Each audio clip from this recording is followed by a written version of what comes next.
Who did you eat dinner with tonight? Your family, your spouse, your children, or maybe alone? One night of loneliness isn't difficult. A week can be hard, a month can hurt. But what about 8 years? 2,147 dinners. All at this table, all alone. This is Franklin Whitmore's table. He was a 74-year-old retired teacher. He had 4 children, 9 grandchildren. And for 8 years, 2,147 nights, he ate dinner at this table by himself. The table was always set for 4 plates, 4 sets of silverware, 4 glasses, 4 napkins. But Frank was always alone. Why did he set the table for 4? Because once this table seated 4 people, Frank, his wife Martha, and their 2 sons David and Thomas. Martha died in 2015. The children moved away, built their own lives. But Frank couldn't break the habit. Every evening at 6 p.m. he would set the table, as if his family was still there. And for 8 years nobody noticed, until his neighbor Barbara noticed, and started taking photographs. 2,147 photographs, one every evening, 8 years. Frank died in 2023, at this table, alone again, but his story didn't die. Because before he died, Frank recorded everything. He recorded his voice. He told his story. What you're about to hear is Frank's voice, in his own words, the story of 8 years of loneliness. This isn't just an old man's story. This is all of our story, because maybe right now your father, your mother, is eating dinner alone, and you don't know. Here's Frank's story as he told it. My name is Franklin Whit, but everyone calls me Frank. I'm 74 years old, and if you're listening to this, I'm probably dead. Good, because maybe now someone will listen. In 2015, my wife Martha died. Cancer took 6 months. Went fast. We were married for 40 years. For 40 years, we ate dinner together every night. Our tea stable, our children grew up at this table. David and Thomas, 2 sons. We celebrated birthdays at this table, Christmas dinners, Thanksgiving, graduation parties. Everything happened at this table. After Martha died, the house went quiet. The first night, I didn't cook. He went to bed hungry. The second night, I made a sandwich. Ate it standing up in the kitchen. The third night, I sat down at the table, but alone, and I realized Martha's gone. But the table is still here. The chairs are still here. And I'm still here. That night, I set the table for 4. I left Martha's seat empty. I left the children's seats empty. I only filled my own plate. I sat down, I ate. Quietly it felt strange, but it also felt right. Because once we were 4, and I didn't want to forget that. The next night, I set the table for 4 again, and the next night, and the next night. It became a habit, a ritual, really. Every evening at exactly 6 p.m., I would start. First, the tablecloth. Martha's favorite one, blue with white flowers. She picked it out in 1987. I remember because that was the year David graduated high school. Then the plates. One in front of each chair. Martha's plates at the head of the table, across from me. David's to my left, Thomas's to my right.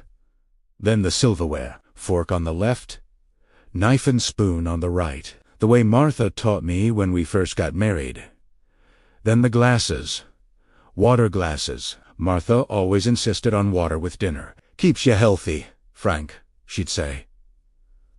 Then the napkins, folded into triangles, Martha's way.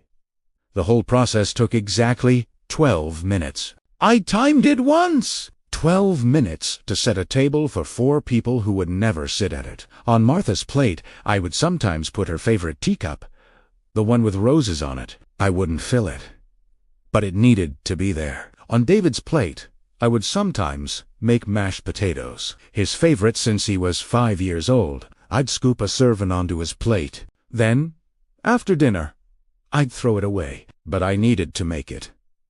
needed to remember he loved it. Thomas's plate always stayed empty. Because Thomas never ate much as a child, we used to worry about him. Martha would say, "Thomas, you need to eat more." He'd smile and say, "I'm fine, Mom." His plate was always empty then. It's empty now. And on my own plate, I'd put whatever I was making, usually something simple. Chicken, rice, vegetables. Nothing fancy. Martha was the cook. I was just ... The one who ate. After she died, I had to learn. Badly. But I learned then I'd sit, look at the empty chairs, and eat. Alone. I have 2 sons, David and Thomas. David lives in Ohio. Cleveland. He's an engineer, works for a big company, makes good money, I think. He never tells me exactly how much, but he has a nice house. 2 cars, 2 kids. Thomas lives in California. Los Angeles. He's a teacher, high school English. He always loved books. Like his mother, he has 3 kids, old boys. After Martha died, they both came. For the funeral, it was a Tuesday. Rainy, cold. About 50 people came to the funeral. Mostly Martha's friends.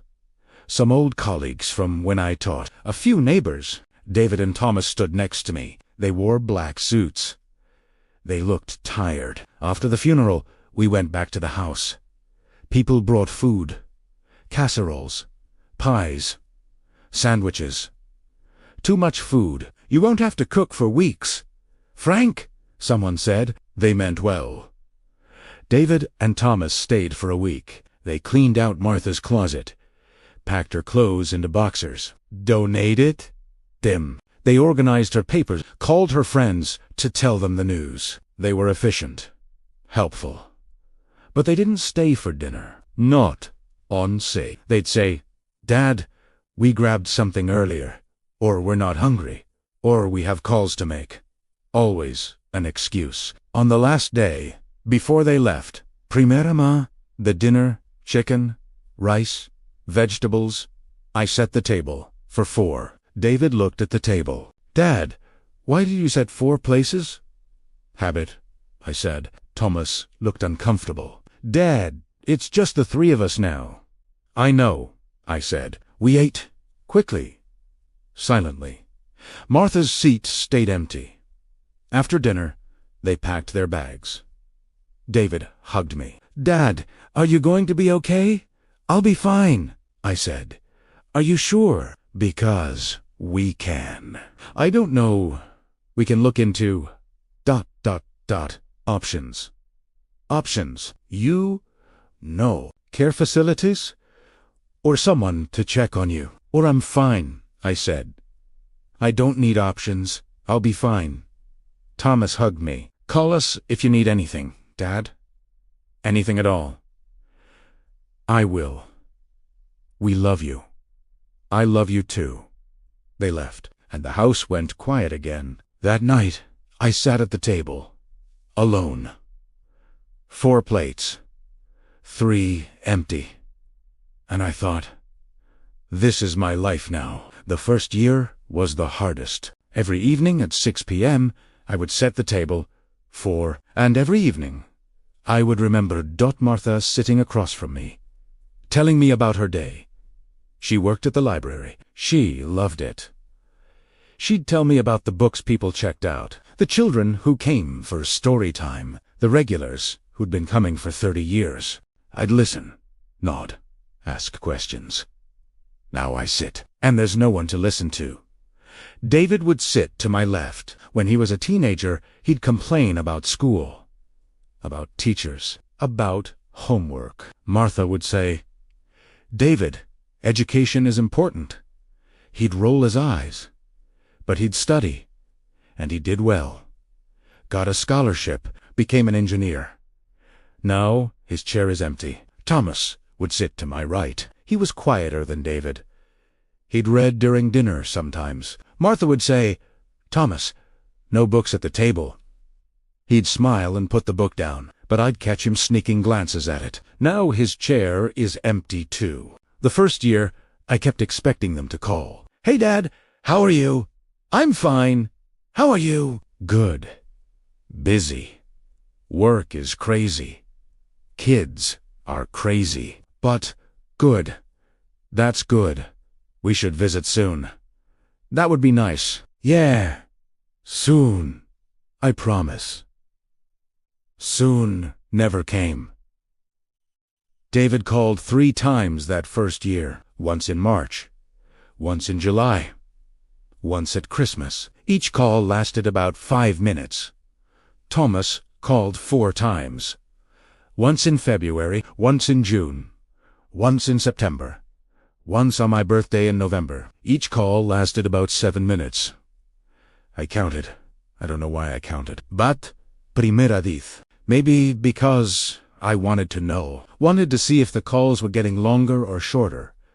They were getting shorter. The second year, David called twice. Thomas called twice. The third year, David called once. At Christmas, 3 minutes. Thomas called once. On my birthday, 4 minutes. The fourth year, they didn't call at all. I didn't call them either. I thought about it. Many times. I'd pick up the phone, dial David's number. It would ring, and then voicemail. "Hey, this is David. Leave a message." I'd hang up. What would I say? "Hi, David. It's Dad. I'm lonely. Can you visit?" No, I couldn't say that. Because they have their lives, their jobs, their families, and I'm just ... Their old father, the one who's supposed to be fine. So, every evening at 6 p.m., I would set the table, 4-4, and I would eat alone. But here's the thing, nobody knew. I wasn't just eating alone. I was talking. 2 empty chairs. Every single night.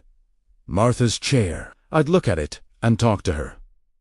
"Martha, I went to the supermarket today. They moved the cereal aisle. I couldn't find your favorite brand. I walked around for 20 minutes. Finally asked someone. Felt stupid. You always knew where everything was. Martha, I tried to make your meatloaf recipe today. I followed your card exactly. But it didn't taste the same. Nothing tastes the same without you. Martha, I'm tired. So tired. But I can't sleep. Because when I sleep, I dream you're still here. And then I wake up. And you're not. And it hurts all over again." David's chair. I'd look at it and talk to him. "David, I saw your old friend Mark at the store today. He asked about you. Said you two should reconnect. I got his number for you, but I don't have your email. Do you even check email? Or is it all texts now? I don't know. David, remember when you were 10 and you broke your arm falling off your bike? Martha was so scared, but you were brave. You didn't cry at the hospital. The doctor said you were the bravest kid he'd seen. I was so proud of you. I still am. I hope you know that. David, do your kids look like you? I haven't seen them in 3 years. They must be so big now. Emily must be what? 10. And Jacob must be 8. Do they know they have a grandfather? Do you tell them about me? Thomas's chair. I'd look at it and talk to him. Thomas, I finished reading that book you recommended 5 years ago. The one about the teacher who changed his students' lives. You said it reminded you of why you became a teacher. I finally read it. You were right. It's beautiful. I wish I could tell you, but you don't answer your phone. Thomas, do you still love teaching? Or has it worn you down? I know you said the system is broken. The pay is bad. The kids are difficult. But you also said some of them surprise you. Make it worth it. Are there still surprises? Thomas, your mother was so proud when you became a teacher. She said, he's going to change lives. I believe that. I hope you still believe it too. Sometimes I'd talk to all of them. at once. I'm 70 years old. Then 71 then, 72, and then 73. Then 74, the years are going by fast now.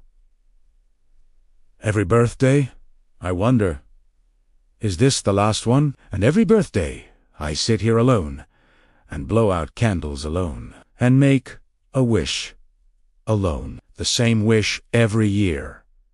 Please let them call. Please let them visit. Please let them remember I exist. The wish never came true. 5 years passed. That's when Barbara knocked on my door. Barbara is my neighbor. She lives next door. She's about 60. Widowed too. Her husband died 10 years ago. We'd talk sometimes over the fence. About the weather, about the neighborhood. Small talk, but one day she knocked on my door. Frank, are you okay? I'm fine, Barbara. Why, Ija, ... I see you every evening. Through my kitchen window. You're at your table. Alone. Yes, I said, but the table is set for 4. I didn't know what to say. Barbara looked at me, not with pity. With something else? Recognition. Maybe goat Frank. How long has this been going on? 5 years, I said, since Martha died. Do your children visit? I shook my head. Do they call? I shook my head again. Barbara was quiet for a long moment. Frank, that's not right. It is what it is, I said. No. It's not right. You're a good man. You're a good husband. You're a good father. And you're sitting here every night, alone, pretending your family is still here. That's not right. I didn't know what to say. Barbara squeezed my hand. I'm going to do something. I don't know what yet, but something. She left. The next evening, at 6 p.m., I set the table. 4-4, I made dinner. Pork chops, green beans, mashed potatoes. I sat down, started eating, and I saw something out of the corner of my eye. A flash. I looked toward Barbara's window. She was standing there with a camera. She waved. I waved back. I didn't think much of it. But the next evening, at 6 p.m., I saw the flash again, and the next evening, and the next. After a week, I went over to Barbara's house. Barbara, why are you taking pictures of me? She looked embarrassed. I'm sorry, Frank. I should have asked. I wanted to document it. Document what? Your loneliness. I didn't know what to say. Frank, you sit at that table every night, alone, for 5 years now, and nobody knows. Your children don't know. Your neighbors don't know. The world doesn't know. But someone should know. Someone should see. So I'm taking pictures, because maybe one day someone will care.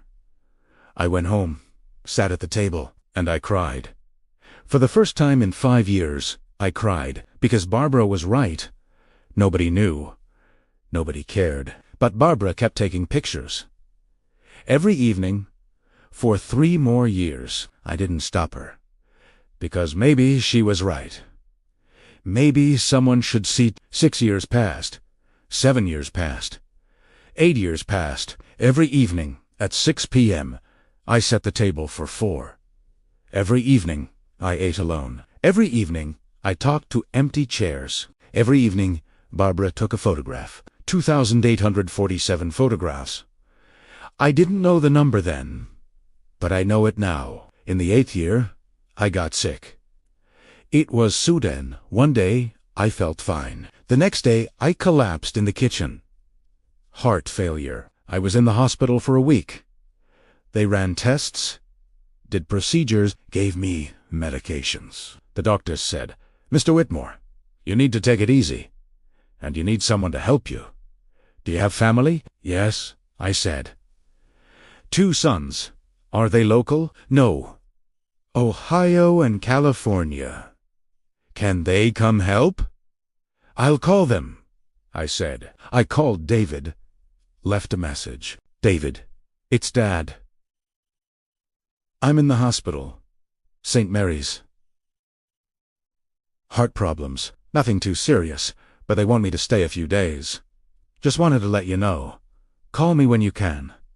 I waited. He didn't call back. I called Thomas. Left a message. Thomas, it's Dad. I was in the hospital for a few days. Heart failure, but I'm okay now. They sent me home. Just wanted to let you know I'm all right. Call me if you get a chance. He didn't call back either. 2 weeks later, David called. Dad, I just got your message. Are you okay? I'm fine now. I was in the hospital, but I'm home. Why didn't you tell me sooner?